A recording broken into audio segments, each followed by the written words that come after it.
अस्सलाम वालेकुम व्यूअर्स। कल एक ख़बर आई जिसके मुताबिक पीटीए ने, पाकिस्तान टेलीकम्युनिकेशन अथॉरिटी ने, एक ऐप है टिकटॉक, उसको बैन कर दिया है। उसके बारे में मिला जुला रद्दमल आ रहा है सोशल मीडिया के ऊपर, मेन स्ट्रीम मीडिया के ऊपर, हर तरफ कि उसको बैन किया जाना चाहिए था या नहीं किया जाना चाहिए था। ये डिसीजन ठीक है या गलत है, इसकी हर किसी की अपना पॉइंट ऑफ व्यू है। अब इसके पीछे क्या मुहरकात थे, इसको क्यों बैन किया गया? उसमें सबसे बड़ी वजह यह है कि गवर्नमेंट ने और पीटीए ने, जो इंतज़ामिया है टिकटॉक की, उन्हें ये बात की थी कि आप इसके ऊपर गैर इखलाकी जो मवाद अपलोड किया जाता है टिकटॉकर्स की जानब से, आप उसको रिमूव करें। देखें, ये तो मॉरली बिल्कुल ठीक था, इसमें कोई गलत नहीं है। ये पाकिस्तान एक इस्लामी मुल्क है, और वैसे भी आप अगर देखें तो एक एक हद तक आपके माइंड में क्या है, आप क्या चाहते हैं, ये आपके आप तक ही महदूद होना चाहिए, ना कि आप उसकी तशहीर करें। अब ये आपका अपना अमल है जो भी आप करते हैं। अब उसके अंदर प्रॉब्लम ये थी कि जब इंतज़ामिया ने टिकटॉक की इंतज़ामिया ने उसको रिमूव नहीं किया, तो पीटीए ने फिर इसको बैन कर दिया। उनको पहले वार्निंग जारी की गई। आपको पता होना चाहिए टिकटॉक जो ये ऐप है, ये बेसिकली चाइना की है। इससे पहले इंडिया इसको बैन कर चुका है, लेकिन इंडिया का प्रॉब्लम और था। इंडिया और चाइना की लड़ाई हुई लद्दाख में, इंडिया को बहुत फेंटी पड़ी, तो इन रिटर्न उन्होंने टिकटॉक भी बंद कर दी। अमेरिका ने भी की, उसमें भी अमेरिका का कॉन्फ्लिक्ट था, और इस वजह से अमेरिका ने भी उसको बंद कर दिया। अब पाकिस्तान के अंदर ये चीज़ अगर बैन हो रही है, तो इसकी रीज़न, इसके पीछे कुछ और चीज़ें हैं। अब कुछ लोग इसे कह रहे हैं कि ये चाइना के अगेंस्ट किया गया, तो ये चाइना इसमें नाराज हो जाएगा। ऐसी कोई बात नहीं है, हमारी अपनी इखलाकी इकदार है। इसके पीछे जो वजूहात हैं वो ये है कि बेसिकली आप लोग एक लाइन को क्रॉस कर रहे हैं, तो इसलिए पीटीए ने इसको बैन कर दिया। इससे पहले कुछ और साइट्स को भी बंद किया गया। आपको याद होगा, ये जो जितनी भी ये जो साइट्स होती हैं, ये सोशल मीडिया साइट्स हैं या ऐप हैं, ये लोग इतने ज़्यादा स्ट्रांग हो जाते हैं कि ये कंट्रीज को ब्लैकमेल करते हैं। जैसे आपको याद होगा, यूट्यूब को बैन किया गया पाकिस्तान में, उसकी रीज़न ये थी कि उसके ऊपर उन्होंने इस्लाम के खिलाफ मवाद को उसके अंदर हटाने से इनकार कर दिया था, उसके ऊपर अपलोड किया गया, हज़रत सल्लल्लाहु अलैहि वसल्लम की शान में गुस्ताही की गई, तो पाकिस्तान ने उसको बैन कर दिया। लेकिन बहुत अरसा बैन रही, क्योंकि वो जो ऑफिशियल्स थे वो उनके मानते नहीं थे कि हम इसको रिमूव नहीं करेंगे। अब ये केस जो है वो टिकटॉक के साथ भी है। मैं इसके अगेंस्ट नहीं हूँ, लेकिन मसला ये है कि जब किसी भी चीज़ की एक लिमिट होती है। मेरे लिए एक चीज़ बड़ी हैरत की बात थी, मैंने कल एक स्क्रीनशॉट देखा जिसमें एक टिकटॉकर है, एक फीमेल है, और उनकी जो जो फॉलोअर्स हैं वो 10 मिलियंस है। Really 10 millions. और उनके जो लाइक्स हैं, जो वीडियोस को मिले हुए 231 मिलियन, 231 मिलियन। क्या पाकिस्तान में सारे इमेच्योर लोग रहते हैं?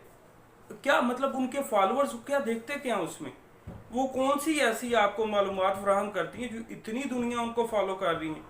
तो एक तफरी की हद तक, इंटरटेनमेंट एक हद तक होती है, ठीक है, उस हद तक आप रहे बिल्कुल ठीक है। लेकिन इसमें जब ये चीज़ें जब इखलाकियात से गिर जाती हैं, गालम गलोच हो रही है, हर किस्म की फहश गुफ्तगू हो रही है, इशारे किए जाते हैं, सारा कुछ किया जाता है, तो फिर गवर्नमेंट ने ये एक्शन लिया, तो ये बिल्कुल ठीक लिया। अब एक एमनेस्टी इंटरनेशनल की रिपोर्ट आई, उन्होंने कहा कि ये पाकिस्तान आज़ादी जो फहाशी के नाम पे आज़ादी राय को दबाने की कोशिश की। अच्छा, गंदा नाच गाना जो है वो आज़ादी जो है वो इजहार, ये मतलब आप इसको क्या कहते हैं? फ्रीडम ऑफ स्पीच ये है कि आप कपड़े उतार दें? ठीक है, उन लोगों के लिए जो लोग ये सोचते हैं कि ये फ्रीडम ऑफ जो स्पीच है उसके ऊपर आप उसको बैन कर रहे हैं, तो भाई कितने फोरम है बोलने के लिए? ट्विटर पे आप ट्वीट करें, आपके माइंड में क्या, आप यूट्यूब पे वीडियो बनाते हैं, आपके माइंड में जो बात है आपको लगता है आपको एक्सप्रेस करनी है, लोगों को बतानी है, आप बताएं। ठीक है, फ्रीडम ऑफ स्पीच ये नहीं है कि आप गंदा नाच गाना शुरू कर दें, लोगों को दिखाना शुरू कर दें, फिर कहते हैं मुल्क के अंदर रेप होते हैं, फेमिनिस्ट उठ के आ जाते हैं, ठीक है, कहते हैं कि जी इसमें तो इन चीज़ों का तो कोई कसूर ही नहीं है, इसमें टिकटॉक का कोई कसूर नहीं है, बीगो का कोई कसूर नहीं है, या बाकी जो सोशल मीडिया साइट्स हैं उनका कोई कसूर नहीं है। भाई क्यों नहीं है कसूर? ये सारी चीज़ें आपको, इंसान हैं, वही सारी चीज़ें इस प्रोसेस का हिस्सा हैं। माशरे के अंदर जो बुराई है वो ये नहीं कि एकदम से आती, माशरे के अंदर बुराई मुख्तलिफ चीज़ों से मिलकर तो सामने आती है, उनके अंदर जो सोशल मीडिया एप्स भी शामिल हैं। किसी भी चीज का एक्सेस यूज या किसी भी चीज का गलत इस्तेमाल आप कह लें, जब आप मिस यूज करते हैं तो डेफिनेटली उसकी जो चीजें, वो जो प्रॉब्लम्स है वो आपको फेस करने पड़ते हैं। कल एक सर्वे हुआ, उस सर्वे के अकॉर्डिंगली 82% जो पाकिस्तानी, उन्होंने कहा कि ये बिल्कुल ठीक हुआ, ये बिल्कुल ठीक हुआ जो ये जो टिकटॉक है इसको बैन कर दिया गया। और गवर्नमेंट ने ये कहा कि अगर इंतजामिया को, टिकटॉक इंतजामिया को ये कहा कि अगर आप वो मवाद को हटा देते हैं तो हम इसके ऊपर से पाबंदी जो है वो खत्म कर देंगे। मेरे ख्याल में भी ये बिल्कुल ठीक किया गया। आप अगर उसके ऊपर वो काबिल एतराज मवाद को हटाया जाता, उसका एक ज़ाब्ता इखलाक होना चाहिए, कुछ रूल्स होने चाहिए, उसके अकॉर्डिंगली अगर आप अपनी वीडियोस बनाते हैं, आप फनी जोक्स या कुछ भी करते हैं, डेफिनेटली वो उस ज़ाब्ता इखलाक के अकॉर्डिंगली होता है। रूल्स के अंदर रह के अगर आप कर रहे हैं तो आई मस्ट से कि इसको अनबैन करना चाहिए, लोग उसको यूज करें, कोई प्रोडक्टिव इस्तेमाल हो ना, प्रोडक्टिव यूज हो। लेकिन अगर इस तरह से करना तो फिर डेफिनेटली बैन होना चाहिए और बैन ही रहना चाहिए। ठीक है जी, ये मेरा पॉइंट ऑफ व्यू है, आपका पॉइंट ऑफ व्यू आप कह सकते हैं, आप बोल सकते हैं, आर्गू कर सकते हैं, आप मेरी वीडियो के ऊपर कमेंट्स कर सकते हैं, ये आपका अपना, आपकी ये फ्रीडम ऑफ स्पीच है।